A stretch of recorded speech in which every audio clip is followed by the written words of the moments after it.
Bom, tu colocou a expectativa lá em cima, agora é meu momento de baixar um pouco os ânimos da galera. E, em primeiro lugar, eu quero dizer que é um prazer para mim estar aqui. Sim, eu estou muito feliz pela oportunidade, obrigado pelo convite.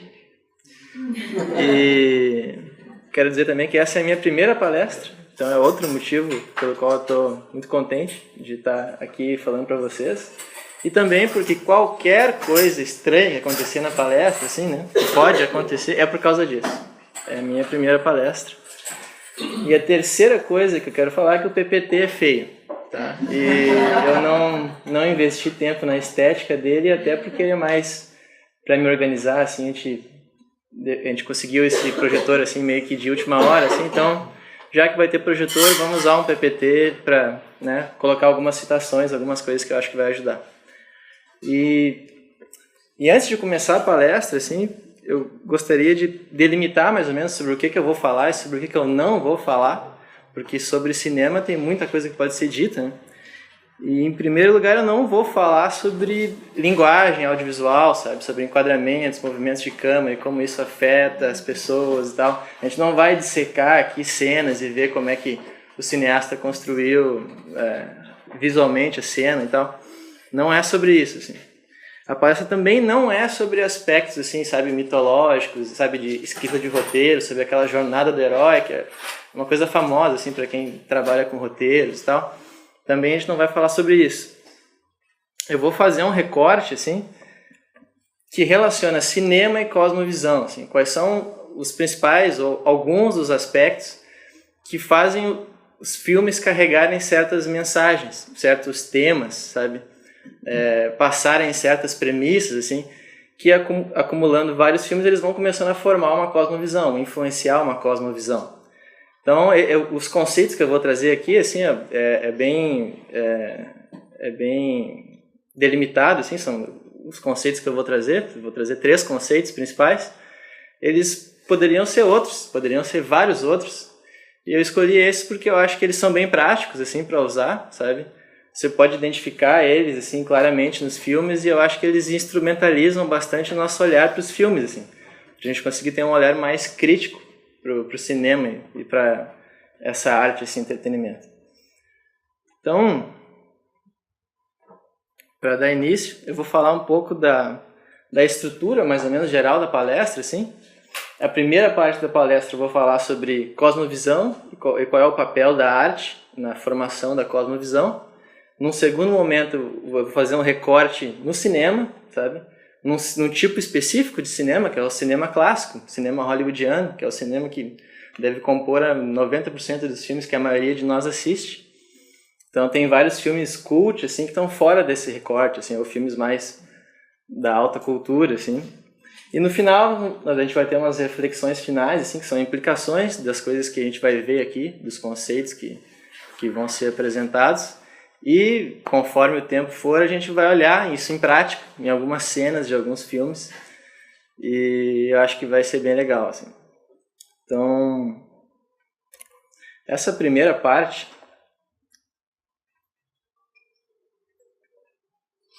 está estruturada nesses 4 pontos aqui. Que é a relação da arte com a cultura, com a formação de cosmovisões. Eu escolhi esses 4 conceitos, assim, porque eu acho que eles ajudam a entender como é que o cinema se articula e influencia a cosmovisão. E antes de entrar no assunto em si, eu escolhi 2 versículos, assim, acho que até os teólogos aqui da plateia podem questionar o meu uso dos versículos, mas eu acho que eles estabelecem uma cama, assim, teológica, para a gente poder entrar nesse tema, assim. E o primeiro deles é 1 João 4,3, que fala que todo espírito que não confessa que Jesus Cristo vem em carne não é de Deus, mas este é o espírito do anticristo, do qual já ouvistes que há de vir e eis que já está agora no mundo, atuando. E o segundo versículo é Colossenses 2,8, que fala: tende cuidado para que ninguém vos faça presa sua, por meio de filosofias e vãs sutilezas, segundo a tradição dos homens, segundo os rudimentos do mundo e não segundo Cristo. Eu articulo isso com aquelas ideias que Francis Schaeffer fala sobre um certo espírito de uma época, sabe? O espírito da nossa época, que ele vai evoluindo conforme várias influências, assim, várias que vêm da filosofia, vêm da arte, vêm da cultura, sabe? Como é que esse espírito, sabe, se forma, sabe? Eu creio que há um pano de fundo espiritual para todos esses movimentos da filosofia, da cultura, da arte, que a gente vê, sabe, os sintomas disso. Então, eu acho que esses 2 versículos, assim, são interessantes para a gente estabelecer esse pano de fundo, assim, mais teológico para a reflexão que a gente vai ter logo em seguida. E eu queria começar falando de uma experiência minha, que meio que iniciou um pouco essa reflexão que eu vou apresentar aqui. Quando eu comecei, eu recém entrei no mestrado, assim, estava naquela época que tava aquelas votações do impeachment e os caras meio que parecendo uma aula de escola de ensino fundamental, assim, e os caras indo lá e votando em nome da família, de Deus, disso, daquilo outro. Teve muitas críticas disso na internet, né? Como é que o cara vai votar em nome da família, um negócio tão importante, ou em nome de Deus? E eu tenho um colega no mestrado, assim, que logo que eu entrei, tu vai percebendo quem é quem. Esse é um cara crítico, assim, um cara que trabalhava, ele é editor, assim, de um jornal grande que está crescendo agora na internet, assim. Ele é um dos caras mais críticos, assim, da turma, assim, um cara que não abraça qualquer ideologia, assim. Ele é um cara que eu reputava como um cara inteligente. E ele fez um post, assim, no Facebook dele, tipo assim, mas que absurdo, essa galera que tá votando lá, votando em nome de um barbudo, babaca, sabe, que tá lá no céu, sei lá, cuidando das coisas aqui na Terra, sabe? Em pleno século XXI, digamos, existe alguém que ainda acredita que exista um Deus. É isso que ele estava falando. E depois, ao longo do semestre, assim, conversando com o cara, ficou claro, assim, que ele não tinha argumentos para embasar essa crença de que não é Deus. Ele simplesmente tinha essa crença como uma crença óbvia, sabe? E eu comecei a me perguntar por quê? Por que esse cara dá isso como óbvio? E não só esse cara, mas como a maior parte da minha turma, naquele contexto, vê o ateísmo como uma coisa óbvia, assim, uma coisa que, né, todo mundo sabe que não existe, que não existe Deus, que o que há é o mundo material, assim, é uma premissa que parece que é muito, muito aceita, assim, muito compartilhada, pelo menos naquele ambiente. E aí, lendo várias coisas, eu cheguei meio que acidentalmente num conceito que eu achei bem interessante para descrever como se dá esse movimento, que é esse conceito aqui. Estruturas de plausibilidade, que é de um sociólogo, Peter Berger. E aí eu acabei encontrando ele por livros de outros caras, né? Essa citação veio de um livro do Don Carson.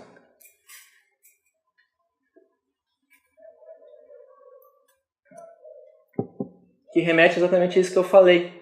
Essa expressão, estruturas de plausibilidade, refere-se a um conjunto de fatores que cooperam para que uma crença ou prática pareçam plausíveis a um certo grupo de pessoas em determinado contexto, que é o caso do ateísmo nesse contexto específico acadêmico onde eu estou inserido agora.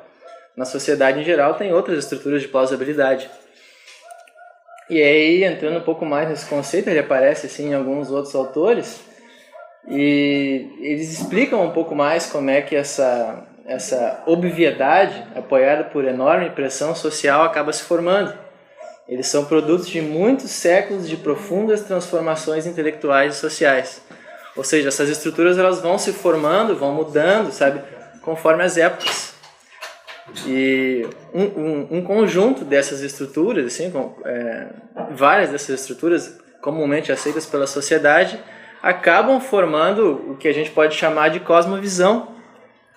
Para definir cosmovisão, eu busco a minha definição nesse teólogo, que ele é um cara bem famoso, agora bem polêmico também em certos círculos.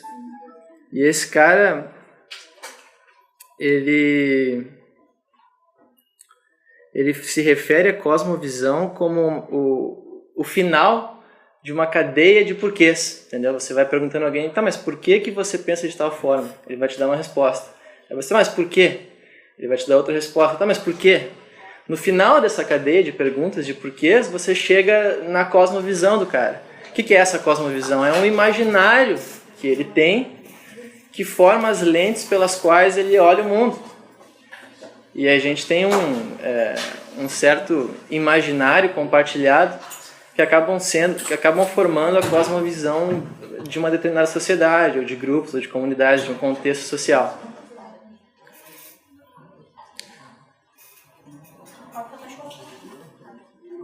E uma vez que a gente entenda que exista um imaginário mais ou menos compartilhado por um certo número de pessoas na sociedade que acaba influenciando as lentes pelas quais elas olham o mundo, eu acho interessante que a gente se pergunte qual é o papel da mídia, do cinema, das mídias na formação desse imaginário, na formação dessas cosmovisões. E para entender isso daí, eu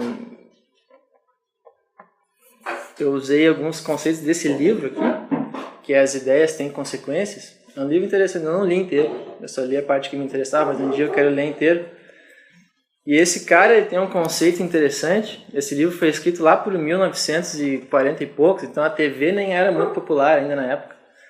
Mas os conceitos que ele apresenta certamente se aplicam à TV, à internet e a outros meios que vieram depois, que é o conceito do grande estereótipo. Aqui nesse livro o nome está diferente até. O nome do conceito é a grande lanterna. Também é interessante esse nome, assim como uma lanterna que ilumina as coisas, o lugar para onde a gente deve olhar, assim.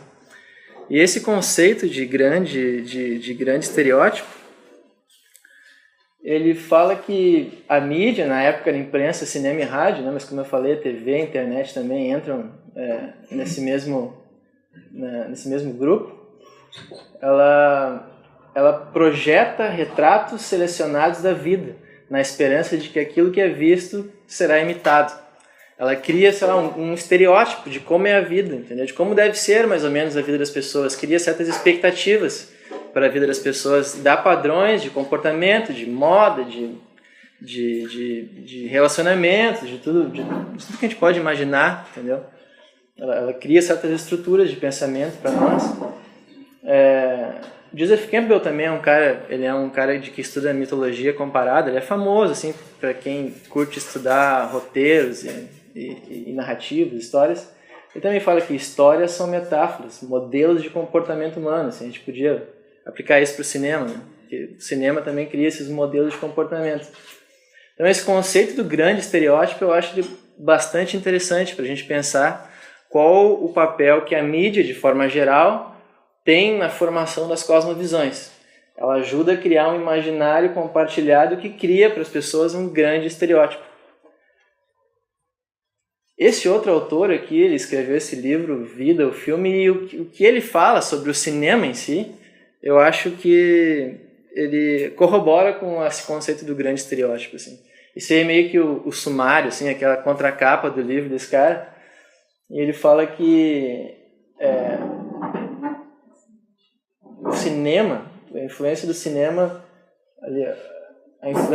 no modo como as pessoas veem o mundo e a si mesmas.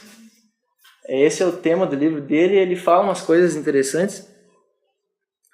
Ele diz que os filmes, isso aqui é quase uma citação direta do livro dele, ele fala que os filmes forneciam ele fala quando o cinema começou a ganhar força, quando o cinema começou a ficar popular e começou a, tecnicamente, conseguir representar o mundo com realismo, assim.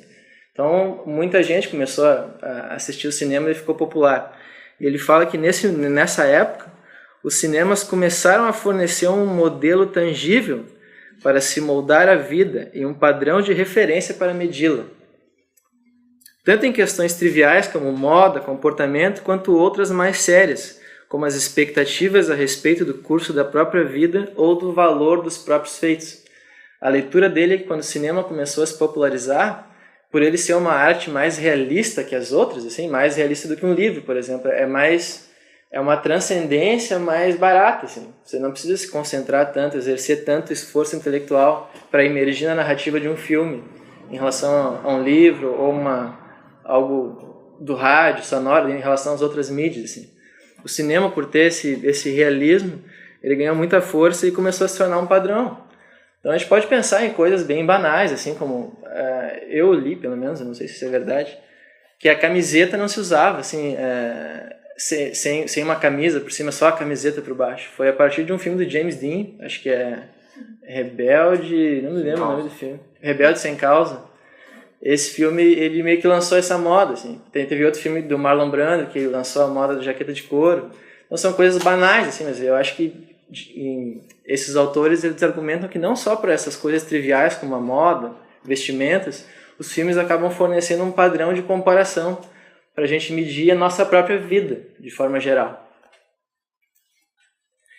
E por fim, eu acho o último autor que eu quero trabalhar nessa questão de cosmovisão é o Francis Schaeffer. Porque ele, nos livros dele, até na Morte da Razão, ele trabalha isso. Tem uma página até que quem leu esse livro talvez se lembre, ele faz uma escadinha assim, do fluxo, de como a arte a filosofia acaba influenciando a cultura através da arte. Ele cria um certo esquema assim, de como a filosofia abstrata acaba influenciando o nosso dia a dia, assim, nossa cultura popular, assim. Porque eu acho que é uma ideia meio comum, assim, pelo menos no senso comum, assim, quando eu falo que estou fazendo mestrado, por exemplo. Então, mas para que mestrado? Sabe? O que tu vai fazer com o mestrado? Por que tu não faz uma coisa prática, assim, para a vida, né? Porque tem essa ideia, sabe, de que as ideias que se tratam na academia não têm conexão nenhuma, sabe, com o nosso dia a dia, assim, de que não influenciam a nossa vida, sabe? As filosofias, as ideias abstratas dos filósofos, assim. E não é o que o Francis Schaeffer fala, assim. Ele diz que essas ideias abstratas, assim, elas acabam através de uma filtragem que se faça através da arte, assim, acabam influenciando diretamente a maneira como a sociedade como um todo age e pensa. Ele fala que essa filtragem, assim, acaba começando na alta cultura, assim, na arte mais erudita, que interpreta esses filósofos, assim, começa a transformar isso em arte. Dali ela vai para uma arte cada vez mais popular, influenciando a música. Daqui a pouco ela está influenciando a cultura geral. Daqui a pouco até a teologia está sendo influenciada por essas ideias que eram abstratas, assim. Por exemplo, não sei quem aqui curte Woody Allen, assim. Mas muita gente que assiste Woody Allen não leria Nietzsche, não leria Sartre, não leria nenhum autor mais existencialista, assim. Mas ao assistir um filme do Woody Allen, tu acaba de quebra, sabe, ingerindo filosofia existencialista. Então a gente pensa, não, mas como é que esses caras acabam influenciando a cultura? Eles influenciam pela arte que a gente acaba ingerindo, assim. Só que essa filtragem vai acontecendo, assim, né? Quando a arte fica cada vez mais popular, menos tu consegue identificar, eu acho, diretamente quais são as influências, mas essa cadeia existe. Eu acho interessante a gente saber disso, pensar nisso. E o Woody Allen tem uma frase interessante, que ele falando sobre os filmes, ele fala que filmes são ferramentas para ensinar as crenças do cineasta. Ou seja, o filme é um veículo para ensinar as crenças do seu autor, sabe? Dos autores. Seja isso intencional da parte do cineasta ou não. E muitas vezes eu creio que seja intencional. Mas, enfim, a partir desses 4 autores, assim, eu acho que a gente tem uma visão de como é possível que a arte, e mais especificamente o cinema, eles têm um papel ativo, assim, na construção da cosmovisão da sociedade de forma geral, assim. Tanto na formação de costumes, servindo como um modelo para as pessoas, apresentando modelos de comportamento, de pensamento, de moda, quanto na tradução de filosofias e conceitos abstratos até para a cultura geral, assim, para as pessoas. E aí surgem essas 2 perguntas, assim. Por que eles são tão poderosos e como é que eles, né, conseguem nos influenciar dessa maneira? Como os filmes fazem isso? Sabe? Qual é o mecanismo? Ou quais são os possíveis mecanismos? Então, a partir daqui, assim, dito isso, assim, sobre cosmovisão, o recorte que eu quero fazer, eu acho que essa é a parte mais interessante da palestra, é sobre o cinema em si. E sobre esse tipo de cinema que eu falei, cinema hollywoodiano. Então, indo para essa parte, eu decidi dividir essa sessão assim, da palestra nesses 3 conceitos assim, que eu considero, poderiam ter vários outros diferentes, assim, eu nem acho que se resume a esses, mas eu acho que eles são representativos e bem operacionais assim, para a pessoa olhar, para instrumentalizar o olhar para os filmes. Assim. E esses 3 conceitos são premissa, catarse e estética. Eu vou explicar sobre o que se trata cada um deles. Catarse é um conceito que vem lá de Aristóteles, assim, que ele fala que a finalidade, ele foi um dos primeiros caras a começar a sistematizar como é que funcionavam as histórias, como é que funcionavam as narrativas, como é que funcionavam as estruturas de narrativa. E ele argumentava que o propósito, a razão de existir das tragédias gregas era provocar a catarse, que se trata de um purgamento de emoções, assim, uma purificação, uma desintoxicação emocional, assim, sabe? Eu vou falar mais sobre isso, estou só introduzindo a relação que tem entre esses 3 conceitos. O segundo conceito que eu trouxe é a estética, que é uma outra coisa que está nos filmes, que não se trata do enredo, assim, não se trata da parte interpretativa do filme, mas se trata da sensação que o filme causa. Seria, por exemplo, sei lá, a linguagem audiovisual, os movimentos de câmera com a música que vão te conduzindo e daqui a pouco tu está sentindo, sabe, se sentindo de certa forma, assim, ele te causa uma sensação. Não é uma coisa da história, assim, é uma coisa da sensação no teu corpo. Assim. E por último, o mais importante deles é o conceito de premissa, que se trata, digamos, da mensagem do filme, do tema do filme, da ideia que controla o filme, da ideia que está sendo passada pelo filme. Esses 3 conceitos que eu acho que funcionam, principalmente no filme, que dão a ele esse poder assim, de influenciar a cosmovisão. Eu vou entrar agora em cada um deles separadamente para explicar um pouco mais do que se trata e qual é a relação que tem entre eles. Então, catarse, como eu falei, é um conceito que vem lá de Aristóteles, do livro Poética, que é um dos primeiros assim, a sistematizar narrativas, histórias, como é que elas funcionam. E ele fala que o efeito, né, a razão de existir dessas narrativas, das tragédias gregas, era provocar essa purificação de emoções, que é meio abstrato, né? O que é uma purificação de emoções? Uma desintoxicação emocional? Que parada é essa? Eu acho que todo mundo experimenta isso assim, no dia a dia, quando vai consumir arte. Quando, por exemplo, você está numa certa momento, assim, numa certa situação emocional, assim, você está, sei lá, você está num momento romântico, meio difícil, sabe? E você pega o celular, o MP3, o iPod, assim, e você começa a selecionar músicas, assim, que te ajudam, músicas de força, assim, sabe? Que te ajudam a processar aquelas emoções, sabe? De alguma forma, sabe, através daquela música, daquela arte, ouvindo aquilo ali, você parece que está trabalhando aquelas emoções ali que estão meio reprimidas, meio confusas e tal. Isso te ajuda a extravasar ou purgar, como fala o Aristóteles. Ou quando tu vai assistir um filme no Netflix, assim, você fica procurando, sabe, o filme que você quer assistir naquele momento, sabe? Naquele momento, quer dizer o quê? Do jeito que você está se sentindo naquele momento, sabe? Porque os filmes, eles acabam tendo esse caráter de processar emoções, histórias, narrativas, a arte, de forma geral. O Aristóteles mesmo dizia que a música, na época, também tinha essa força assim, de purgar as emoções.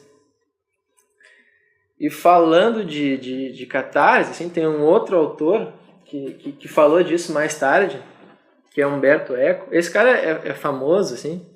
Ele foi o cara que escreveu o livro que virou O Nome da Rosa. É um livro que virou um filme mais ou menos famoso depois. E muita gente viu o filme assim e nem sabia que foi escrito por Umberto Eco. E muita gente conhece Umberto Eco como teórico, mas não sabia que ele tinha escrito um livro que virou esse filme também. Ele escreveu outros livros, outras histórias também. E esse cara escreveu muito assim, sobre narrativas também, sobre histórias, sobre como é que histórias funcionam.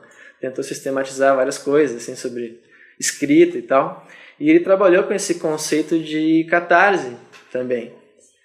E ele fala, ele dá uma ênfase na catarse em relação ao enredo da história. O elemento fundamental da tragédia, que para o Aristóteles a tragédia grega, né, é o enredo. E o enredo é a imitação de uma ação cuja finalidade é o seu efeito. O efeito da tragédia grega, a finalidade da tragédia grega é isso, a catarse. Que quando ela é bonita, né, quando ela é bem sucedida, ela consegue provocar uma purificação, que é isso que a gente que eu estava descrevendo antes. Assim. É assim que ele vê. Ele fala que o enredo é o que cria essa identificação e provoca essa purificação. E esse cara tem um outro conceito que é interessante também, ainda falando sobre o enredo dos filmes, que tem esse poder de identificação e purificação. Ele escreveu um ensaio, assim, para tentar sistematizar um pouco como é que funciona esse processo de identificação do espectador com o personagem. Como é que o cara se identifica com o personagem, entra na narrativa e experimenta uma catarse. Ele escreveu... eu acho que isso aqui é, na real, um capítulo de um livro dele, que se chama O Mito do Superman. Por que é o mito do Superman? Ele fala que na história do Superman, o Superman é um cara que tem muitos poderes, assim, ele é invencível, assim, a não ser pela Kryptonita. Assim. E ele se pergunta como é que as pessoas podem se identificar com um personagem como esse. E ele falou que a solução para isso é porque o Superman é também Clark Kent. Clark Kent é um jornalista que sofre as pressões que a gente sofre no dia a dia, sabe? Do chefe, ele levam fora da mulher que ele se interessa, que trabalha no escritório dele. Ele se frustra, entendeu? Ele tem uma vida, digamos assim, trivial, uma vida próxima da nossa vida, assim, mais próxima da nossa vida. Assim. E ele falou que por a gente experimentar a narrativa através do Clark Kent, a gente acaba... e esse Clark Kent enfrenta as mesmas frustrações que a gente enfrenta no dia a dia, e depois ele vai lá e vence essas frustrações. Ele, de certa forma, é um super-herói que consegue, sabe, conquistar o amor da amada dele, ele consegue vencer os inimigos e tal. Então, por ele conseguir fazer essa virada, assim, mas ele também ser um cara trivial, a gente se identifica com ele e vive a mesma catarse que o personagem vive na narrativa, assim. Então, esse jogo Clark Kent, assim, um personagem trivial que experimenta uma catarse, uma superação, uma vitória, assim, que a gente não experimentaria, talvez, no nosso dia a dia, faz com que a gente busque filmes, essa é a hipótese dele, né, para viver essas experiências, entendeu? Para superar essas limitações que a gente não tem como superar, a não ser através de uma narrativa, sabe? Então, essa é a ideia do Umberto Eco em relação ao Superman, assim que ele interpreta essa narrativa. Mas eu acho que em maior ou menor grau, assim, com maior ou menor clareza, dá para encontrar essa mesma dinâmica de identificação do personagem. E você vai lá, esse personagem que se identifica, ele sofre e depois ele tem uma vitória. Ele consegue, de alguma forma, vencer os obstáculos, assim. Essa mecânica, assim, acaba estando presente praticamente em todas as histórias, assim. É uma mecânica que gera essa identificação e essa catarse nos filmes, assim, nas narrativas. E o segundo conceito, assim, que eu acho que é muito importante nos filmes, assim, é o conceito de estética. E a raiz da palavra estética, assim, bem originariamente, é aquilo que é percebido pela sensação, assim. Eu acho que no cinema, o campo disso é a linguagem audiovisual, assim. Você tem movimentos de câmera, enquadramentos, uma música que rola junto com o filme, que seria até legal fazer uma palestra inteira só dissecando filmes, cenas e vendo como é que essa linguagem visual gera certos efeitos, assim, certos sentidos. E isso é uma camada pré-lógica, assim, pré-interpretativa, assim, não é uma coisa que nem o enredo. O enredo você vai lá, você interpreta, assim, ele é interpretativo. Essa camada estética do filme, ela não é interpretativa, você não interpreta ela, você sente ela, sabe? Seu corpo sente ela, suas afeições sentem ela. E o cinema tem esse poder, assim, eu acho que mais do que a maior parte das artes que a gente tem, assim, populares hoje no mundo, assim, até cada vez ele implementa mais coisas, né? Eu estava lendo que o cinema 3D, que digamos, o 3D deve ser a última inovação, né? Embora a tecnologia seja antiga, assim, ele ganha popularidade agora, e deve ser uma das últimas inovações do cinema, assim, junto com a IMAX, essas telas gigantes, assim. Eu estava lendo um estudo científico sobre o 3D, e os caras descobriram que pelo hiperestímulo, sabe, das imagens em profundidade, que você, todo mundo aqui acho que já deve ter assistido um filme em 3D, né? Esse hiperestímulo que a narrativa 3D cria no cérebro, dá uma sobrecarga no cérebro, assim, tão grande, que tem uma parte do cérebro que eles chamam de córtex pré-frontal, que é a parte do cérebro que é responsável pela nossa autoconsciência aqui no momento, sabe? Tipo, eu estou sentado numa cadeira, olhando para uma tela, assistindo um filme. Essa parte do cérebro é como se ela fosse, pela sobrecarga visual do 3D, ela fosse mais desativada, assim, e você perdesse um pouco mais a autoconsciência. Um filme bom em 3D, né, geraria esse efeito, porque tem muito filme 3D que não vale a pena, sabe?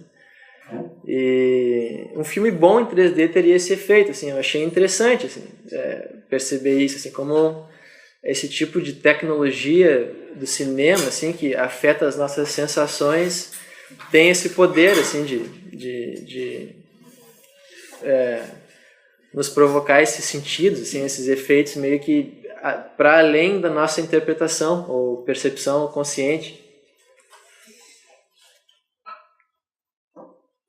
E é interessante, assim, eu não pretendo entrar, não é o objetivo dessa palestra falar de linguagem audiovisual, assim, mas eu acho que a gente subestima um pouco também a linguagem audiovisual, sabe? A gente nem percebe muito bem o que está acontecendo no filme, assim, nos momentos em que a trilha está entrando, a câmera faz certo movimento e tal. Eu estava lendo que, por a nossa cultura aqui no Ocidente, a gente lê da esquerda para a direita. No cinema, enquadramentos assim, em que um personagem entra no quadro da esquerda para a direita, eles geram, sei lá, uma sensação de bem-estar, assim, tá correto, isso aqui é bom. E quando o personagem entra da direita para a esquerda no quadro, dá uma sensação de que estranha, assim, não, isso aqui tá errado, é estranho, não é tão confortável. E isso acabou virando uma certa convenção no cinema, em que tem filmes que o cara pode analisar que todos os mocinhos entram no quadro da esquerda para a direita, os vilões entram da direita para a esquerda. E são coisas que a gente não percebe, assim, né, que acabam gerando sentidos, assim, gerando sensações. E agora, isso é um exemplo. Imaginem vários exemplos desses numa construção audiovisual de 2 horas, sabe? Isso gera sensações, né? Gera emoções. Tem outras técnicas, assim, por exemplo, aquele filme O Silêncio dos Inocentes, com Hannibal Lecter, que o cara é um canibal e tal, que ficou bem famoso com Anthony Hopkins.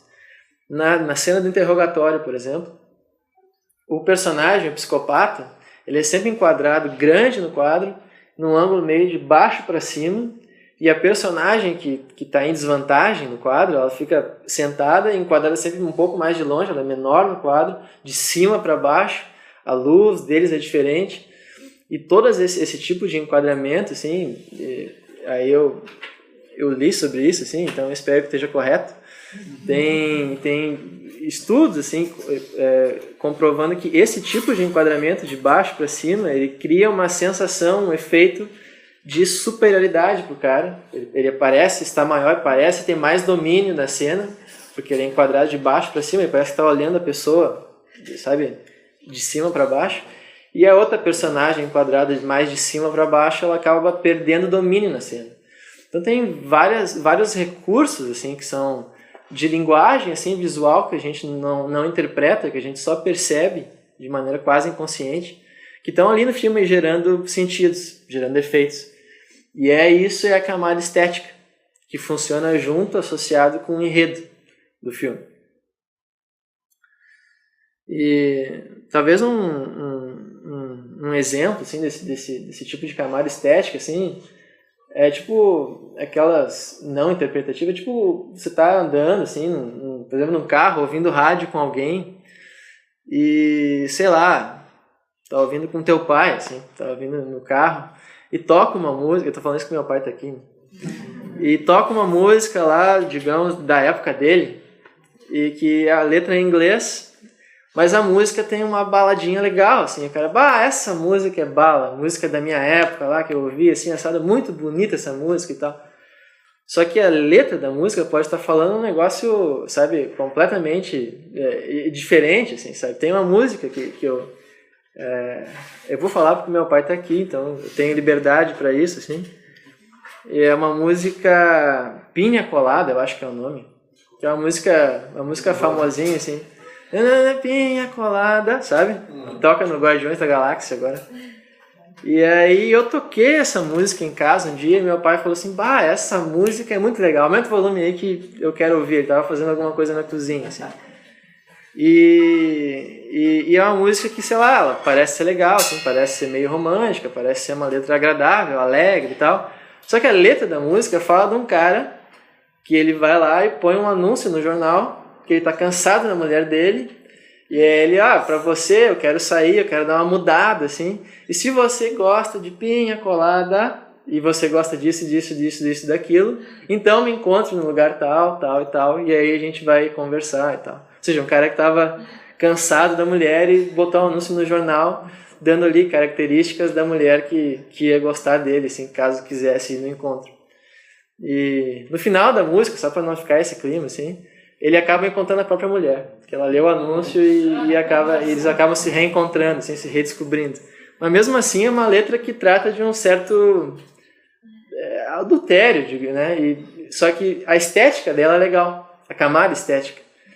E eu acho que a maior parte das músicas assim, que a gente consome mais pela camada estética do que pela letra, às vezes, né? Principalmente quando a letra é em inglês. Geralmente a gente não fala inglês. Mas esse é um exemplo da camada estética. Clipes também lidam muito com a camada estética, né? Eles não têm muito conteúdo de enredo para interpretar, eles só criam um certo clima, assim, um certo tom, uma certa atmosfera, uma vibe, entendeu? O clipe ele é isso, ele cria uma camada estética. Então, acho que ficou claro, né? O que é essa camada estética do filme. Então, bom, já falei, esse estímulo é uma palavra bonita, assim, em alemão para falar isso, é o tom, é a atmosfera. Tem autores que trabalham isso, eles veem isso em quadros, em obras de arte, em músicas, em clipes. O que é esse tom, essa atmosfera, essa coisa que não dá para interpretar, assim, que está entre a interpretação, assim, que afeta nossas sensações, assim. É uma outra palavra para descrever isso. E aqui eu botei uma citação, assim, depois de ter falado do enredo, da catarse e da afetação estética que os filmes causam. Esse aqui é o Ingmar Bergman, realizador cinematográfico bem famoso, assim, cineasta famoso. E ele escreveu isso, que filmes não têm nada a ver com a literatura. A palavra escrita é lida e assimilada por um ato consciente da vontade em aliança com o intelecto. Pouco a pouco ela afeta a imaginação e as emoções. Mas quando assistimos filmes, constantemente nos permitimos iludir, colocando de lado a vontade e intelecto. Fazemos caminho para isso em nossa imaginação.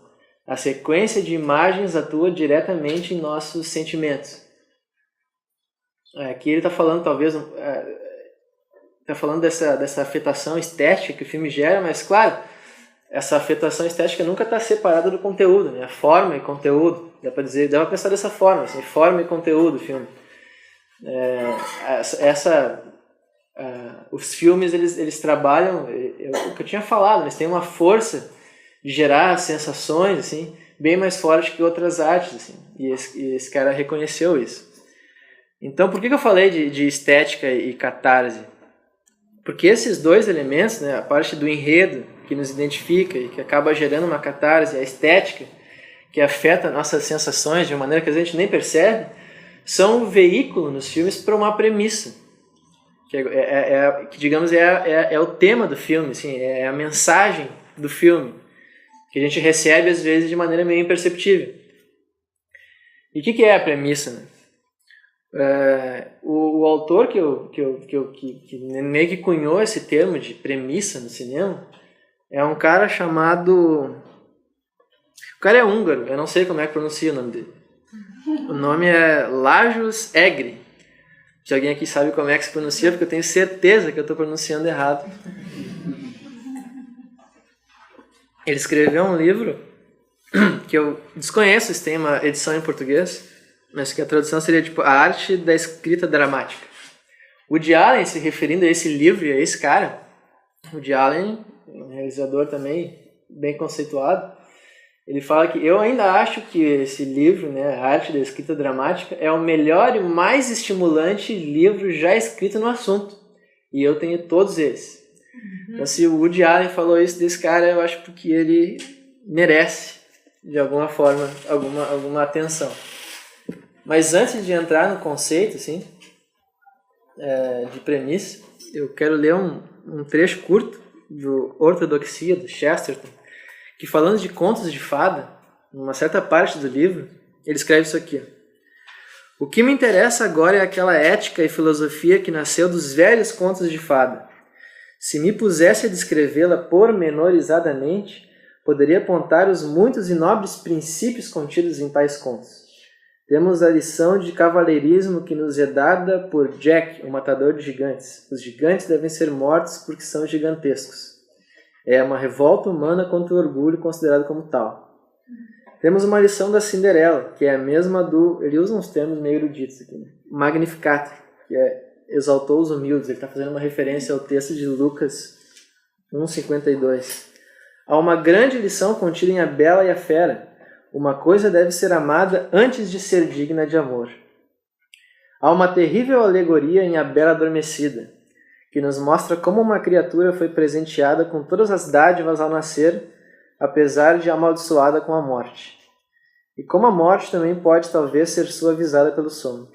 Não me interessa, porém, nenhum dos estatutos da Torre dos Elfos isoladamente. Interessa-me apenas o espírito da totalidade da sua lei, o qual aprendi antes mesmo de saber falar, e que ainda hei de conservar quando não puder mais escrever.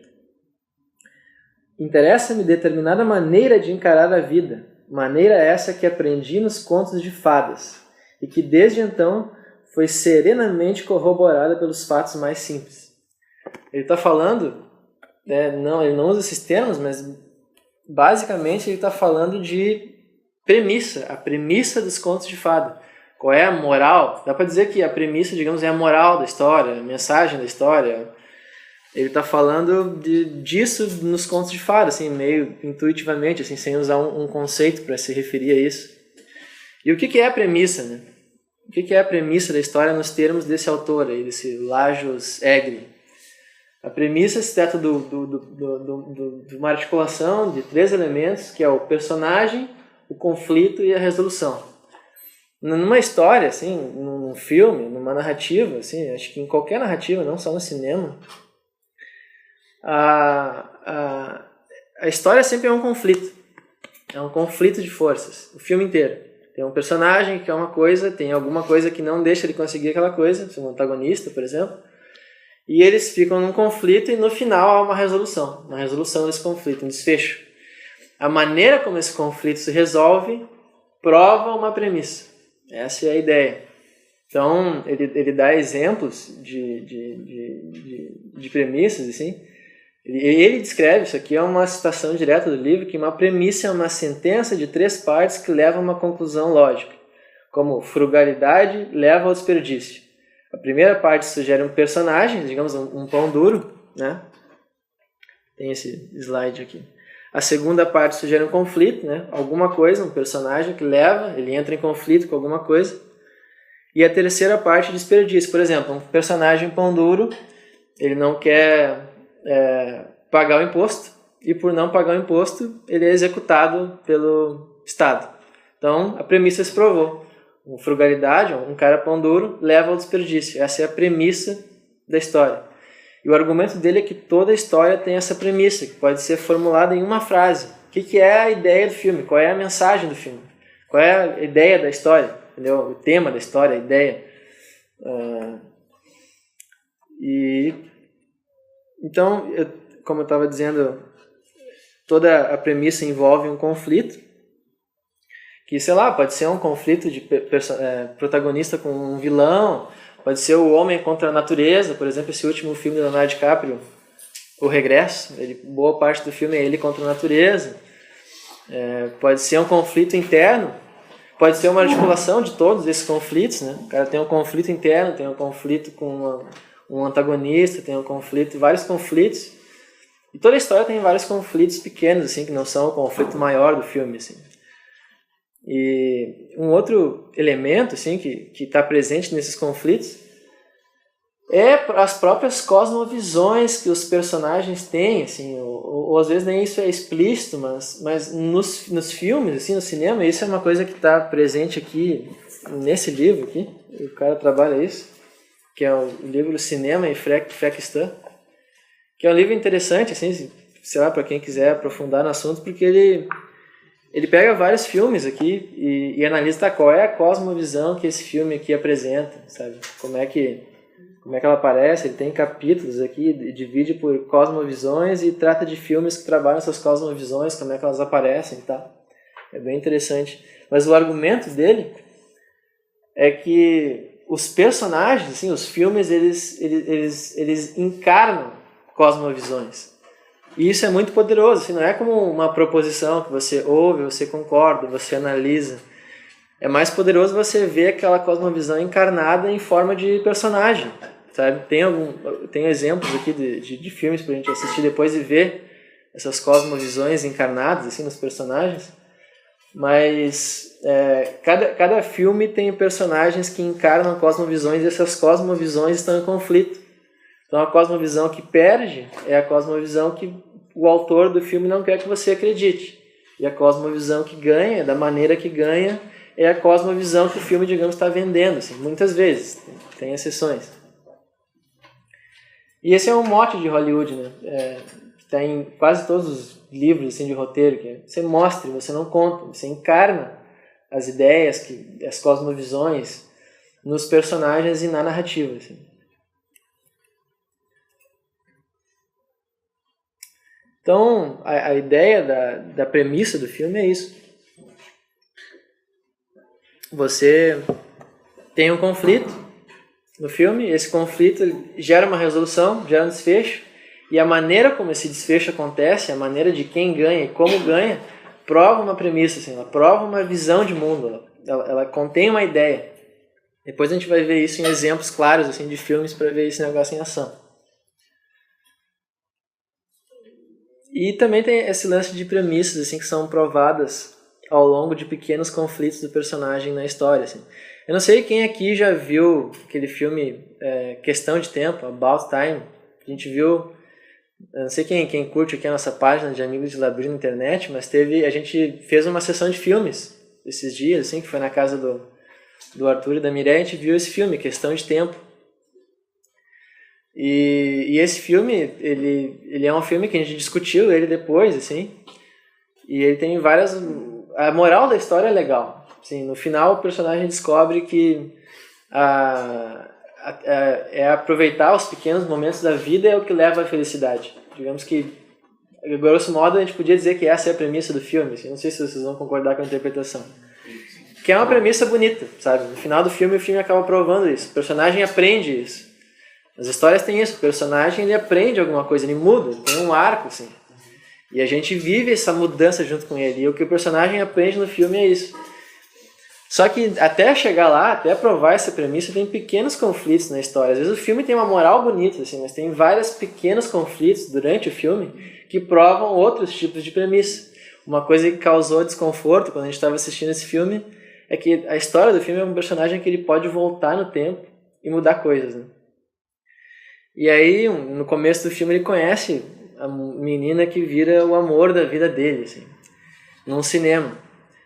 E aí ele volta para casa, todo animado, e o colega de quarto dele tem um problema. Sei lá, a peça dele foi mal avaliada no teatro e tal. E aí o cara resolve voltar no tempo para consertar isso. Ele volta no tempo, conserta o problema que o cara teve. Só que no tempo em que ele esteve consertando o problema do amigo dele, ele deixou de ir no cinema e conhecer o amor da vida dele. Porque ele tem esse poder de voltar no tempo. Então, para não desfazer o bem que ele fez para o amigo dele, ele resolve encontrar de novo a futura esposa dele, em outro contexto, assim, porque ele já tem informações, digamos, privilegiadas, porque ele já conversou com ela antes. E esse cara, ele usa todas as informações que ele já tinha, assim, antes mesmo de ela saber quem ele é, para conquistar ela, assim. E a ideia que ficou, assim, para nós que assistimos o filme, assim, é que mas o cara trapaceou, sabe? Ele já tinha conhecido ela, conheceu ela, depois voltou no tempo, não conheceu ela e usou essas informações para depois conquistar ela. Ficou meio um senso de injustiça, assim. Mas passou, sabe? E parece que esse pequeno conflito que acontece no meio do filme prova uma premissa menor que é tipo... como é que a gente poderia formular? Vale pelo teu amor. Exato, vale trapacear. Vale trapacear. Exato, vale trapacear para compensar uma injustiça. Tipo isso. Então, a premissa geral do filme é bonita, mas esses pequenos conflitos, tem vários, tratando sobre sexo antes do casamento, várias coisas, várias pequenas premissas que o filme vai provando. Então, acho que tem que estar atento para essas duas coisas. Mas, enfim.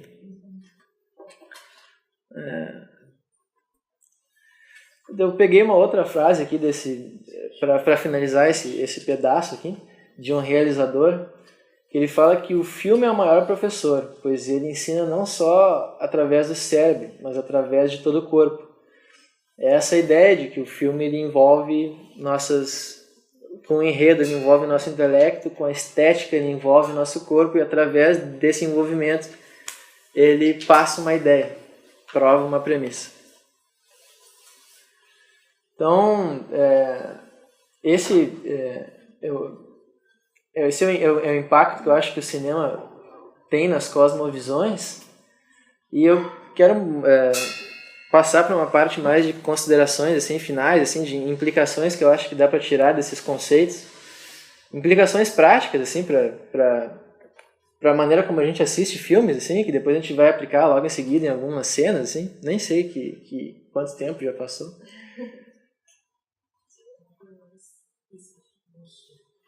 Tá, beleza. Então, essa aqui eu vou só enumerar algumas implicações, sabe? Algumas aplicações. Eu vou articular um pouco do que a gente já viu de conceitos agora e tentar derivar algumas aplicações assim, práticas. Como eu falei, os filmes eles são conflitos de cosmovisões assim, encarnadas nos personagens. Assim. O drama do filme está na batalha entre dois em saber quem vai vencer, sabe? E dessa forma as histórias se tornam conflitos de visões de mundo mesmo. Assim. E o antagonista representa essa cosmovisão que os cineastas não querem que você acredite. Muitas vezes. Né? Uma outra característica dos filmes, além disso, é que os filmes eles também são meios de comunicação. Assim, além de entretenimento e arte, os filmes eles comunicam, eles são meios de comunicação.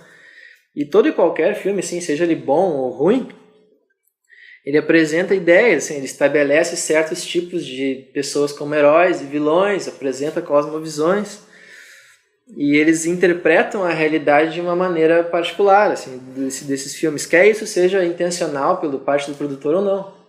Se você faz um filme, digamos, autêntico, ele vai naturalmente expressar o que tu pensa. Assim. Eu acho que talvez até dá para dizer que esse é um problema assim, de filmes gospels, porque talvez ele seja a maior parte dos filmes gospels que eu assisto, eles são pensados muito como um veículo, assim, sabe? Não importa muito a estética, não importa muito a forma, o que vale é que a mensagem é legal, sabe? Mas eu acho que realizadores assim, cristãos, eles se preocupassem um pouco menos com isso, assim, pensando, não, vou fazer um filme autêntico, sabe? Eles quebram aquela regra do me mostre e não me fale. Eles falam. Isso, eles explicitam, exato. É bem por aí. Eu refletindo como um realizador assim, cristão, acho que se o objetivo fosse mais fazer um filme autêntico, sabe? Ele naturalmente vai expressar uma cosmovisão cristã, assim. Então, eu acho que os filmes eles sempre acabam expressando uma ideia, seja intencional ou não. E a gente acaba absorvendo ela, assim, de maneira que, não estando atentos a isso, a gente acaba absorvendo essas ideias do filme, assim. Então, por isso que a gente tem que ter um olhar crítico para essa forma de entretenimento. E o terceiro ponto, assim, era retomar essa ideia de que a resolução dos conflitos prova algo, assim. O tema da história emerge da resolução do conflito, assim, através do que o protagonista aprende até o final da história, o arco dele, assim. Esse conflito, essa resolução é a premissa da história. E esses filmes, assim, eles sendo intencionais ou não, assim, tem uma tensão que aparece, assim, que eu vejo em muitas discussões sobre cinema, que esses filmes eles são intencionais ou não, se eles estão refletindo o que é a cultura, ou se eles estão influenciando ativamente a cultura, sabe? Se eles são reflexos do nosso tempo ou se eles estão influenciando o nosso tempo. Eu acho que é um pouco dos dois, sabe? Mas eu acho que o impacto de filmes, assim, para quem assiste acriticamente, pode ser muito grande, assim, sabe? Vai assistindo uma narrativa de 2 horas, mas acumula uma narrativa de 2 horas durante uma vida inteira. Isso tem um impacto nas suas crenças, na maneira como você vê o mundo, assim. Eu tenho um exemplo interessante para trazer. Eu estava numa aula com um antropólogo. O cara, eu não sei, ele é castelhano, assim, não sei qual lugar da América Latina era o cara, eu acho que era da Colômbia, mas ele era um cara bem, bem reconhecido, assim, academicamente. E ele estava dando uma palestra sobre cinema, sobre mais ou menos esses temas, assim, de cosmovisão, cinema. E ele mostrou vários filmes que foram marcos culturais de questões raciais, questões de LGBT e tal. E ele citou um exemplo que eu achei bem interessante, que eu não sei de onde é que é, sabe, se é na Espanha ou se é na América Latina, que ele conhece, assim, de roteiristas, estavam escrevendo uma série. Eu não sei para onde é que era, nem para qual emissora, nem que série que é. Mas os caras estavam dizendo que na série eles resolveram que eles queriam fazer um ativismo na série, um ativismo, né, social. E eles queriam colocar uma personagem lésbica na série. E eles intencionalmente queriam quebrar o paradigma dessa paradigma lésbica caminhoneira, sabe? Eles falam, não, nós vamos criar um personagem para mudar a percepção que as pessoas têm de lésbicas. E aí eles falaram que eles construíram o personagem da maneira mais positiva possível, assim, pegaram essa na luz mais positiva possível, assim. Eles pegaram alguém bonito para interpretar esse personagem, alguém legal, assim, charmoso, elegante, colocaram ele numa posição trabalhando no governo, sabe, sei lá, acho que era um diplomata, uma posição intelectualmente interessante, assim, uma posição de status, e fizeram toda uma construção do personagem para que criasse essa ideia, sabe, de que para que mudasse a percepção das pessoas sobre, nesse caso, lésbicas, assim. Mas isso aparece em tudo que é filme, assim, você vê Beleza Americana, por exemplo, todos os casais que aparecem naquele filme são disfuncionais, sabe? Só o casal homossexual do filme é o único casal que é funcional naquele filme. E isso tem um efeito estético, tem um efeito, o enredo também nos afeta. E isso aparece eu usei aqui exemplos meio parecidos, assim, mas a gente pode encontrar isso em vários filmes. Essa série que teve agora, Stranger Things, que fez bastante sucesso, você vê os pais daquela série, são uns caras bananas, assim, os caras, sabe, meio que omissos, assim, os babacas, assim, sabe, existem padrões que são nos apresentados, assim, de família, sabe, de família disfuncional, e a gente acaba absorvendo, assim, pelo contexto, assim, pela estética do filme, pela maneira como ele é apresentado, a gente absorve esse tipo de percepção, de cosmovisão, assim, de que esses filmes infantis, os adultos sempre são uns bananas, assim, as crianças é que são espertas, sabe? Isso é um padrão apresentado sempre. Então esse é o exemplo de série, assim, de roteirista, de engenharia mesmo, de crianças. E no próprio, em pesquisas que se conduzem, lá no Unicinos mesmo, fica evidente assim, a construção que, por exemplo, novelas da Globo, e eu acho que isso se estende para filmes hollywoodianos, com certeza, de inserir temas, né? Inserir questões e fazer toda uma construção estética e catártica, assim, para que a gente veja certas questões sociais com uma nova luz. Acho que o cinema acaba, e a mídia audiovisual, assim, novelas, séries, sabe, acabam sendo veículo para isso, assim, para esse tipo de cosmovisão, assim, ser propagada, assim, na sociedade. Aquela coisa do Schaeffer, né? Você pega ideias abstratas e concretiza ela, encarna elas em personagens e coloca isso em forma audiovisual que nos emociona e que nos seduz, no final das contas. Então, eu acho que o elemento... Eu estou terminando já, eu vou mostrar aqui uns 2 exemplos aí. E é saber, a questão, assim, para assistir no filme, é saber separar essa afetação estética e essa catártica do filme da premissa que ele está provando. Isso é fundamental, assim. Separar essa afetação estética e catártica do filme da premissa, das ideias que o filme está provando. Ter consciência, sabe, para olhar isso é difícil de fazer. E para terminar, assim, esse cara é um cristão do L'Abri, sei lá, da Inglaterra, eu acho. E numa palestra sobre cinema, assim, ele traz algumas perguntas, assim, que um cristão pode fazer no final de um filme para avaliar o filme, assim. E essas perguntas são assim, eu vou ler aqui as perguntas. Para assistir filmes com discernimento, precisamos primeiro perguntar o que está sendo dito. Ou seja, eu acho que dá para dizer aqui a premissa. Qual é a premissa do filme? Tendo entendido isso, perguntamos qual é a resposta cristã para isso. Está escrito errado. Onde concordamos, onde discordamos? Por que acredito que a resposta cristã faz sentido? Como viver essa resposta em nossa sociedade pluralista? Essas perguntas são até legais, assim, meio adaptadas para fazer num grupo entre cristãos e não cristãos, assim, sabe? Assiste um filme com amigos não cristãos ou com qualquer outra pessoa e tenta entender junto com eles, o que esse filme aqui está dizendo, sabe? E como é que a gente pode responder para as questões que esse filme está trazendo, assim. E, por fim, eu queria deixar essa frase, assim, digerir o filme, não apenas ingerir, sabe? Eu acho que se essa palestra aqui, se o cara esquecer tudo que eu falei, assim, mas lembrar disso, assim, sabe? Acho que a partir daqui podem voltar, assim, esses conceitos, assim, essas categorias que eu acho que são úteis, assim, para avaliar um filme, para conseguir separar as coisas e ver, o que esse filme está dizendo, sabe? Ajudam a digerir o filme, assim, não apenas ingerir o filme. E, bom, aí eu não sei como é que tá com o Daniel, aí se dá para passar alguma cena, alguma coisa. Pelo menos uma, né? Porque senão ele não vai abrir espaço para tá. Vou ter que escolher, então. Bom, eu vou passar uma que é a mais óbvia.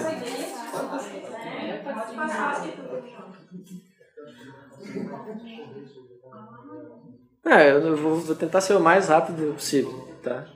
Eu vou passar essa aqui como primeira, porque é bem evidente nessa cena qual é o conflito, quais são as cosmovisões dos dois personagens e qual é o desfecho, qual é a premissa.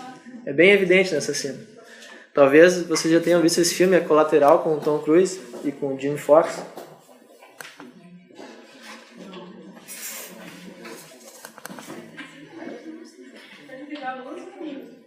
Sim, só vou botar no VLC aqui. Porque... E a pipoca, cara? Pipoca, acho que eu vou ficar devendo. Eita.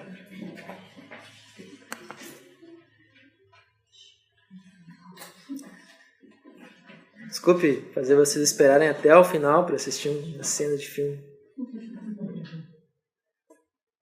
Tá sem som, né? Mais baixo aí. Vocês preferem legendado ou dublado? Porque eu não sei se todo mundo consegue... Mas consegue ler daí, né, Ward? Se eu botar legendado?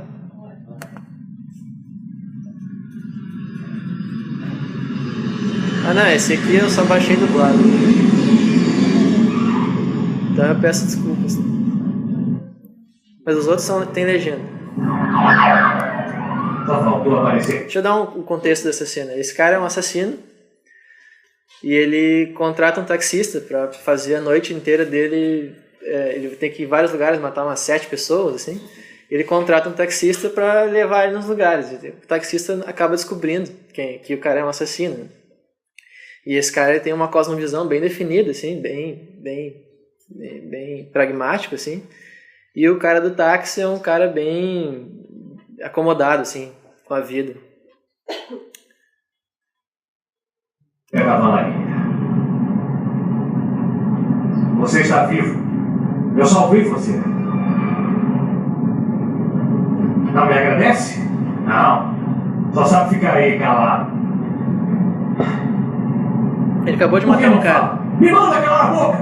Cala a boca! Tinha que matar Fene.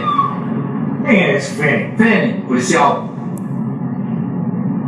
Por que foi matá-lo? Ele deve ter família, filhos, que vão ser criados sem pai. Ele acreditou em mim. Eu devia ter salvado o cara porque ele acreditou em você. Não é isso. É isso sim. E se for, o que há de errado? Eu ganho vida sim. Que vida? Vai pro centro. Fazer o que no centro? Você é ruim em matemática? Eu fui contratado para matar 5, só matei 4. Por que não me mata e pega outro motorista? Porque você é bom. Estamos juntos nessa, destinos interligados, coincidência cósmica. Ai, qual é? Você é cheio de conversa. Droga nenhuma, eu que sou cheio de conversa, você que é assim. Você se enganou achando que eu tô limpando a área, matando gente que não presta. Mas foi o que você disse. Acreditou nisso? O que eles fizeram? Como é que eu vou saber? Você sabe? Pra mim, eles têm cara de testemunhas de acusação. Provavelmente de um caso federal de algum graúdo que não quer ser indiciado. Esse é o motivo. É o porquê. Não há razão. Não há boa razão. Não há má razão para viver ou morrer. O que você é? Sou diferente. Encare isso. Milhões de galáxias e centenas de milhões de estrelas em um pontinho que não dura um piscar de olhos. Somos nós, perdidos no espaço. Aquele policial, você, eu. Quem é que vai mandar?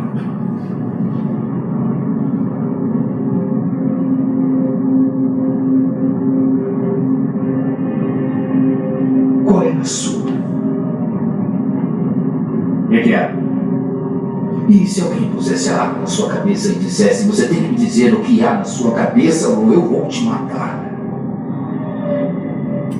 O que motiva ela? O que ela está pensando? Você não poderia fazer isso porque elas teriam que matar você porque você não sabe o que ninguém mais está pensando. Eu acho você mal, cara. Você é muito mal.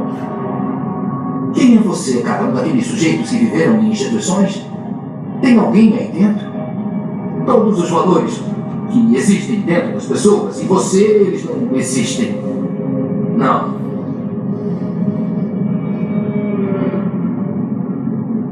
Por que não me matou ainda?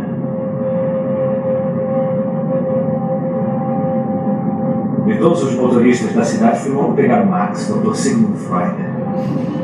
Responda a pergunta. Olha no espelho. Toalhas de papel, um táxi novinho em folha. Quanto você teria economizado? Não é da sua conta. Algum dia o meu sonho vai se realizar. Uma noite você vai acordar e vai descobrir que nunca se realizou. Que deu tudo ao contrário. Que nunca vai ser, que já ficou velho. Não aconteceu. E nunca vai acontecer, porque depende de você. E você vai deixar escondido na memória e vai sentar passivamente na cadeira reclinável, sendo hipnotizado pela programação da TV pelo resto da vida. Não me venha falar em assassinato. Tudo o que era preciso era uma entrada numa limusine de luxo. Ou então uma garota, mas você não consegue nem ligar pra ela. O que é que você está fazendo ainda dirigindo um táxi?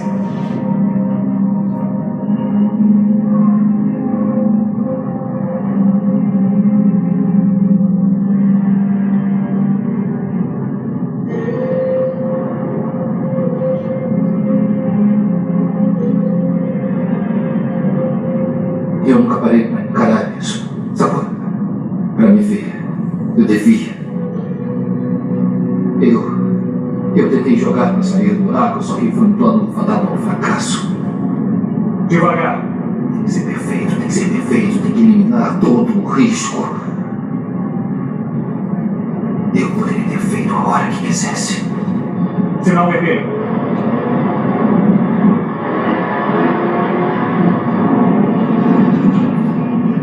Você quer saber mesmo de uma coisa? Nada mais importa. Afinal, o que importa é que somos todos insignificantes nessa porcaria de zona, além da imaginação.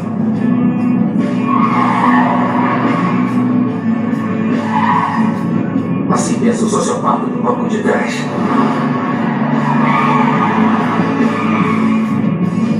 Mas quer saber? Essa é uma coisa pela qual eu tenho que te agradecer, porque até agora eu nunca tinha olhado as coisas assim. Afinal, se nada importa, que tudo se dane. O que temos a perder, né? Vai devagar. Por quê? Você vai puxar o gatilho e vai matar um dos dois? Vamos lá, atira! Diminui agora. Vai fazer o quê? Atirar em mim? Vai fazer o quê? Vai atirar em mim? Vai matar a gente? Vai! Atira logo! Atira! Vai devagar. Tem razão. Quer saber, Vincent? Vá pro inferno!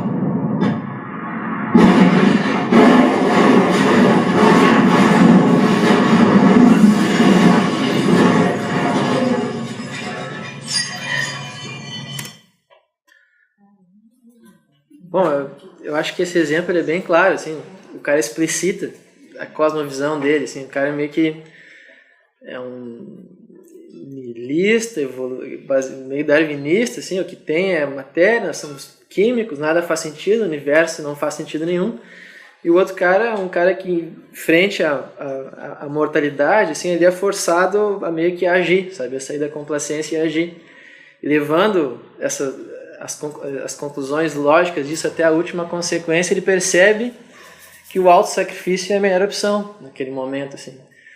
Então, e o filme continua, né? Eles não morrem aí, assim, mas a partir daí, o personagem, aquele taxista, ele se expõe ao risco, assim, para impedir que o outro cara continue matando, assim.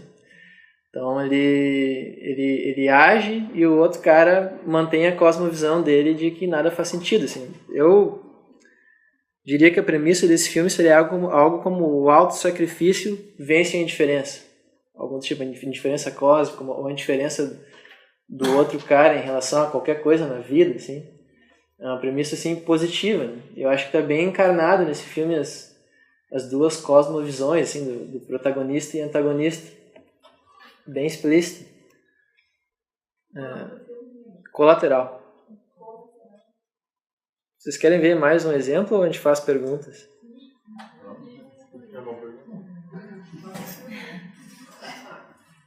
Eu vou botar um último, assim, depois a gente abre, porque já está meio tarde. Eu não sei quem eu vou botar um exemplo de seriado, não sei quem assiste House of Cards. House of Cards é bem interessante, assim, porque na minha perspectiva o personagem, o Frank Underwood, ele é a antítese do cristão, assim. Tudo que o cristão é, ele não é. E tudo que um cristão não é, ele é. E ele é tipo, ele é um cara que ele é totalmente insensível, assim, imoral. Qualquer coisa que ele puder fazer escapando para conseguir poder, ele faz. E assim como o cristão tem momentos de tentação, sabe, de fraqueza, assim, esse personagem que é a antítese do cristão, ele tem também momentos em que ele é tentado a ser um cara moral, em que ele fica tentado a ser um cara sensível, assim, em que ele acaba se sensibilizando e ele vê isso como uma fraqueza, assim, eu agi errado aqui, por quê? Porque eu não fui implacável, não fui pragmático. Então é interessante essa inversão total do personagem, assim, E a cena que eu vou mostrar é uma desses momentos de tentação. Assim. Eu vou tentar dar o contexto da cena sem dar spoiler. E eu já tô na terceira temporada, no 7º episódio. Assim. Então quem viu adiante, eu também peço que não dê spoilers. E o que é um contexto? A série fala sobre um político. Ele é um político que sem escrúpulos, assim, e que em determinado momento da série ele toma umas decisões que acabam implicando na morte de várias pessoas, assim. E aí essas pessoas vão falar com ele, as que sobreviveram, e ele é afetado, assim, emocionalmente. E logo em seguida ele toma algumas decisões que parece que ele estava mais sensível na hora por causa disso. E ele se pune por causa disso. Não, eu não devia ter feito isso, eu devia ter continuado sendo um cara pragmático. E aí nessa cena, assim, que a gente vai ver agora, ele tem uma crise dessas, assim, onde ele começa a se questionar, assim, na real, o que é a justiça, sabe? Será que eu estou certo nesse caminho pragmático, indiferente, assim? E ele vai conversar com um padre nessa cena. Dá pra pincelar as cenas na série inteira em que ele tem essas crises e acaba dilemas morais, assim, e acaba tentando resolver isso, assim. E eu acho esse diálogo com o padre bem interessante, assim.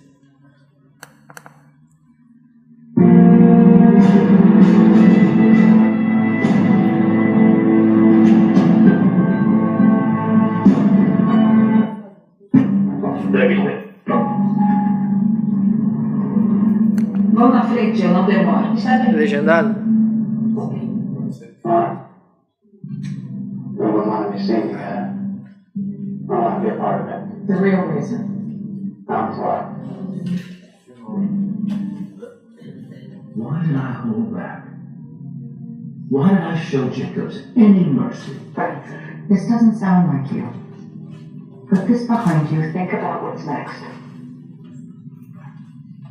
It was because of Mahmoud. Mahmoud é um dos sobreviventes que deixou afetado. Those flags on those coffins and those soldiers. I would pull it and then I'll bury it in the ground. It's my Stop it. This isn't doing you any good. I will talk about this with you if you want. But if you're doubting yourself, I can't indulge that. No, you're right, of course. Well, let's talk in the morning. I'm here if you need me. I know. Good night. Good night, Francis.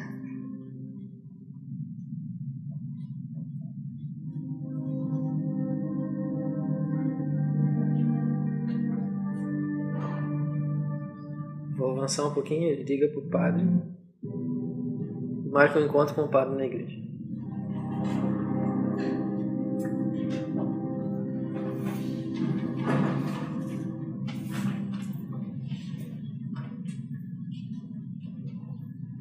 Thank you, Bishop. If we can have some privacy. Yes, sir. Still riding bond. Sold the 67 for a pipe burn. Beautiful place. You should take me for a spin sometime. I don't think so. They're a death wish. At least you know you have a place in heaven.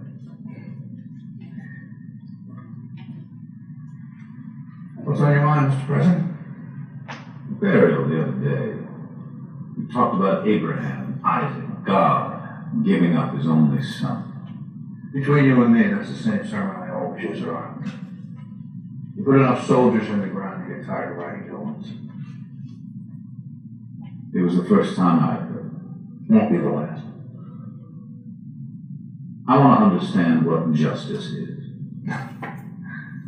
That's a big one. I know. There's our justice, the kind men create. We base it on things like the Ten Commandments. But those can be represented in different ways. Thou shalt not kill seems pretty clear. Who's to say? If we didn't kill, others would kill instead of us. There's a lot of killing in the Bible. King David was a warrior. How do you reconcile that with the laws that God gave Moses? Even those laws require interpretation. There are two laws we have to remember above all else. He tells us to love God and to love each other. You can't love the people you kill. You sure as hell can. And you have to love the people who are trying to kill you. Jesus loved the Romans. Father, forgive them, he said, for they know not what they do. Why did we fight? Why did we allow ourselves to be sacrificed? I ask myself that question a lot. I understand the Old Testament God, whose power is absolute, who rules through fear, but him.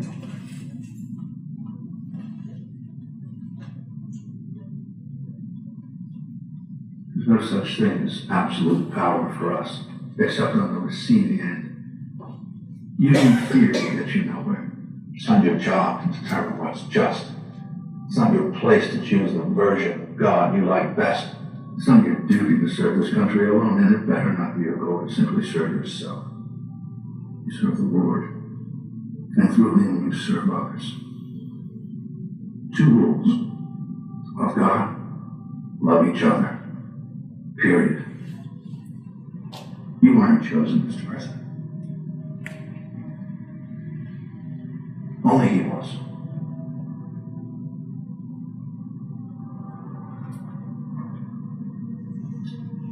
May I have a few moments for myself to pray?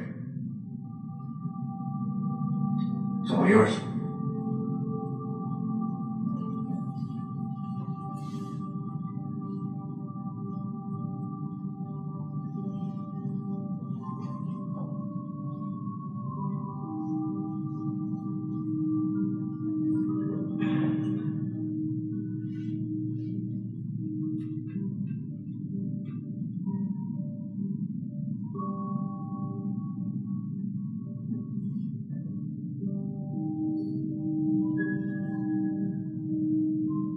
No. That's what you're saying. Well, I don't buy it.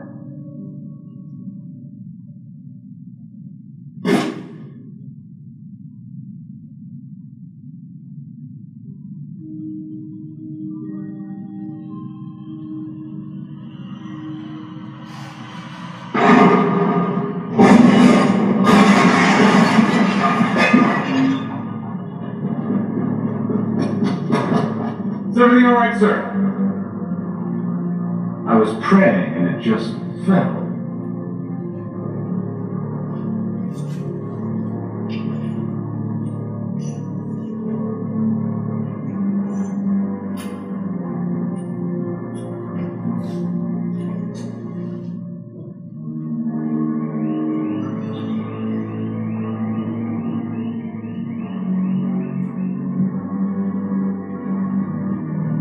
Please have someone clean this up. Yes, sir. Well, I've got Garcia now.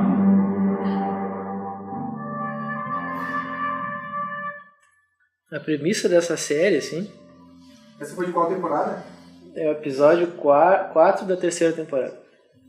A premissa dessa série pode ser algo como assim, ó, pragmatismo implacável leva ao sucesso. E o conflito dele com os outros personagens nem é tão importante, assim, porque quando ele é pragmático e implacável, ele acaba conseguindo o que ele quer. O conflito dele é interno, assim. Quando ele, às vezes, ele tem esses momentos de fraqueza, como ele falou. E aí ele acaba falhando, assim. E...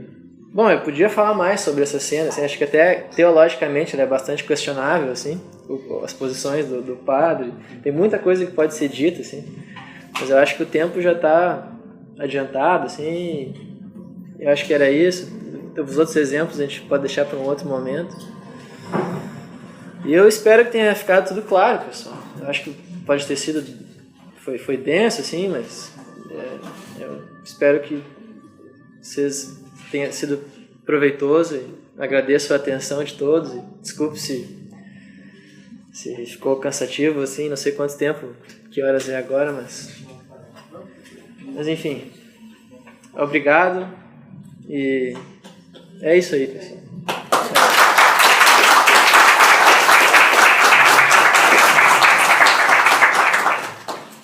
Bom, tradicionalmente, assim, a gente tem momentos de perguntas, assim, e discussão, assim, que se estende um pouco, não sei quanto tempo a gente tem. Uns 10, 15 minutos. algumas perguntas ou colocações que o pessoal tenha, concordando, discordando, dando ideias, perguntas, enfim, fica livre aí para fazer contribuições. Essa semana eu vi no Facebook, assim, um cara usando aqueles óculos de realidade aumentada, virtual, e ele tá tipo, subindo a montanha, assim, no jogo, e aí ele cai, né, e o cara cai na loja, assim, de verdade. Ele estava falando do filme 3D, né, da influência que é, e já tem histórias sendo contadas com esses óculos, né, então o impacto não é só emocional, mas é físico também. O cara cai, é muito engraçado, é muito bonitinho e tal, todo mundo ri, compartilha, mas é bizarro também, né? Só lembrei, não sei se tu falou antes dessa... Não falei, não. Mas é verdade. Tá chegando no corpo. Eu tenho uma, assim, como... Meus pais em casa sempre foram, assim, novela não entra aqui, né? Então a gente nunca teve isso. Quando a gente fala com as pessoas, né, muitas vezes a defesa, não, a novela está só mostrando o que é a sociedade. Né? Só mostra o que já está, não está fazendo nada de novo. Interessante como assim, cineastas importantes, como pessoas, a parte intelectual do cinema e da mídia, falam o contrário, né? É interessante, para mim me dá embasamento para falar com essas pessoas. Não, na verdade, tem a novela, um exemplo, né? Não é simplesmente mostrando que existe. Né? Porque, claro, tu olha um filme de super-herói, sim, foi criada uma história, existe uma ficção em cima disso. Mas quando tu olha novela, as pessoas não olham isso como ficção. E olham isso como, essa é a realidade. E aí fica cada vez mais difícil a gente dizer, não, é certo a gente ser fiel à esposa, é certo a gente ser honesto, é certo a gente... Por quê? Porque a novela está pregando isso. E como nas nossas casas a gente tem que cuidar disso. Eu acho que é fundamental a importância disso. Conseguir digerir o filme, ou digerir qualquer coisa que a gente vai olhar, né? Inclusive nos filmes infantis. Muito.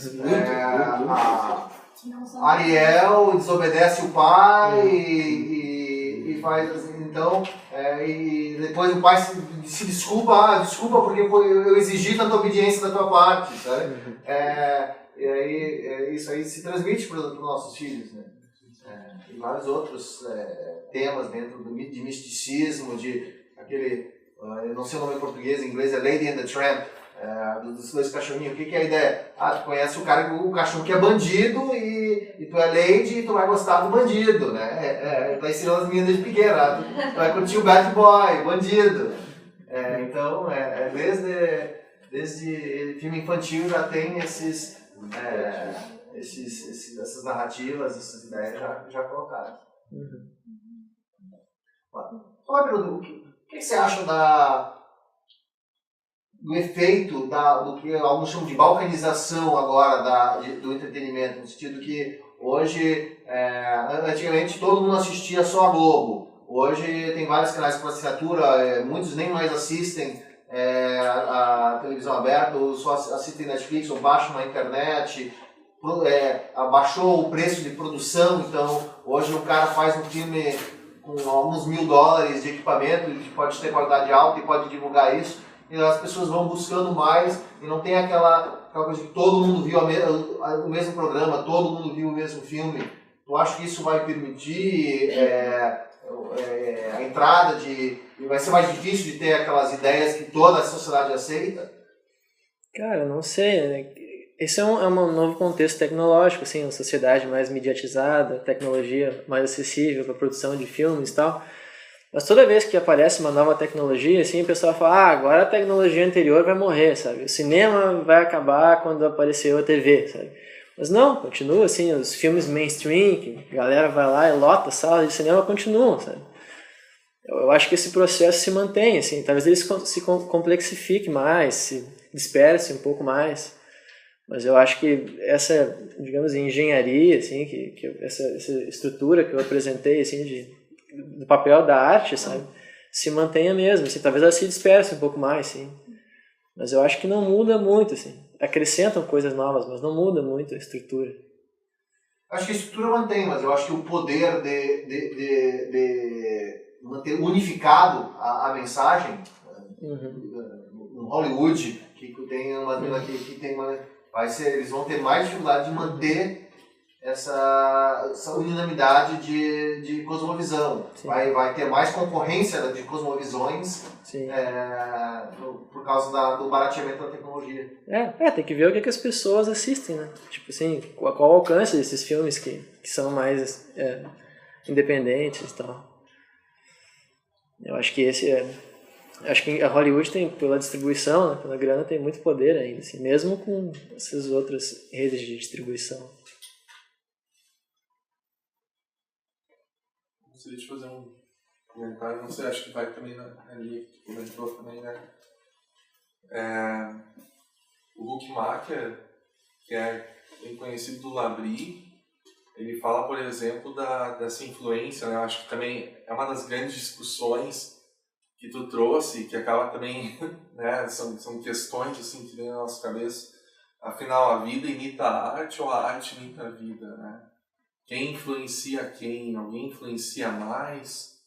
Né? O Huckmacher, ele traz uma ideia de que a arte imita a vida, né? Ele vai falar exatamente da influência a partir da análise de alguns artistas holandeses em comparação com alguns artistas italianos, né? Vai falar, bom, aqui a gente pode ver uma tradição de religião reformada e aqui não, isso analisando a arte, né? Então, mas tem alguns, eu acho que isso daí também não deixa de existir e é bem visível, né? O autor que tu trouxe ali, o Brian Godawa, exatamente ele vai tratar o cinema como um púlpito, né? Onde verdades e visões de mundo são pregadas, né?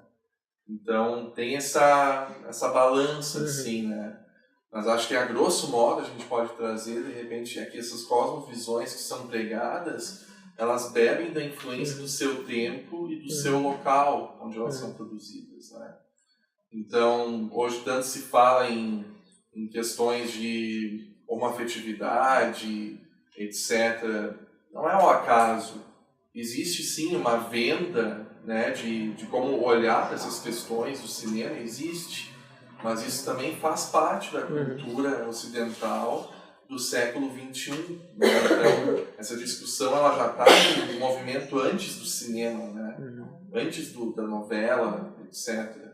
Então acho que é muito interessante isso, assim, quer dizer, se vende algo, né, se vende visões de mundo, de valores, mas essas visões elas não surgem do nada. Eu acho que tu trouxe muito bem isso, elas são discutidas muito antes. Discutido na filosofia, discutido na academia, etc. Né, e assim vai escorrendo para as outras estruturas da sociedade. Né. Mas sim, o cinema ele é um púlpito, e a novela também é um púlpito, né. Só não é algo assim que vai trazer uma visão que a gente nunca viu antes. Né? Com certeza, com certeza. Esses dias a gente ficou um tempo sem internet em casa. E aí a gente, com DVDs antigos, a gente olhou um tempo aquela temporada do Superman, antiga, assim. Smallville. E aí depois a gente viu, logo depois foi lançada aquela Supergirl, acho que era, da Netflix. E aí a gente tava comparando as duas séries, assim, porque a do Smallville, tipo, claro que demora... Quantas temporadas? 10? Demora... Sei lá. Toda a série pra aprender a voar. Né? Tipo, demora toda a série, né? E ainda, tipo, ele é um super-homem, né? Ele salva as mocinhas, e tal. E essa da Supergirl, que é desse ano, tipo assim, é uma mulher, daí a gente tá falando, né, todas de empoderamento feminino, daí a mulher, que é a super-heroína. E daí no primeiro episódio, tipo, ela aprende tudo, assim. Ela não sabia que ela era uma pessoa normal, no primeiro episódio ela já sai salvando todo mundo, assim, tipo...